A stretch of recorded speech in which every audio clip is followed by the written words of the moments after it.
लखनऊपुर नाम का एक गांव था। ऐसे तो वह गांव बहुत सुंदर और हरी भरी थी। गांव वाले भी खुश मिजाज के थे, लेकिन जब भी होली का त्योहार नजदीक आता गांव वाले दहशत में आ जाते।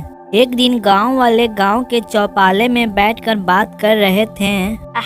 भैया, फिर से होली आ रही है। इस बार क्या प्रोग्राम है? इस बार तो भांग होना चाहिए और लाल रंग के साथ। बात तो ठीक है राहुल भैया, लेकिन जोश में होश भूल गए। पिछली बार खूनी होली हुई थी। रमेश की बात सुनकर गांव वाले डर जाते हैं। अरे भैया, हम कहता हूँ कि याद मत दिलाओ। भैया, पिछली होली मत याद दिलाओ, उस दिन नींद नहीं आई। भैया, उस चुड़ैल का खूनी चेहरा देखकर पता है पूरे 15 लोगों को मारा था दुष्ट। तभी वहाँ पर गांव के सरपंच आते हैं और बोलते हैं, अरे चुप करो गांव वालों, तुम सबको याद है चुड़ैल क्या बोल कर गई थी? तभी राहुल कहता है, अरे हम नहीं थे वहाँ। बताइए सरपंच जी, क्या बोली थी? वह बोली थी गांव वाले इस बार होली मत मनाना, नहीं तो मैं फिर से आऊंगी और इस बार पहले से भी ज्यादा तांडव दिखाऊंगी।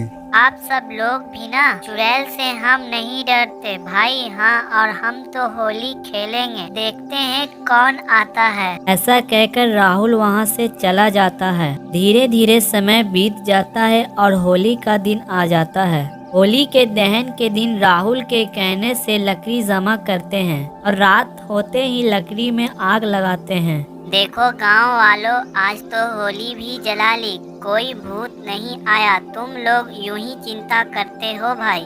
उधर गांव वाले होली का खुशी मनाते हैं। वही चुड़ैल गांव के बाहर आकर खड़ी हो जाती है। इन गांव वालों के बहुत ही हिम्मत बढ़ गई है, होली जला रहे हैं मेरे मना करने के बावजूद।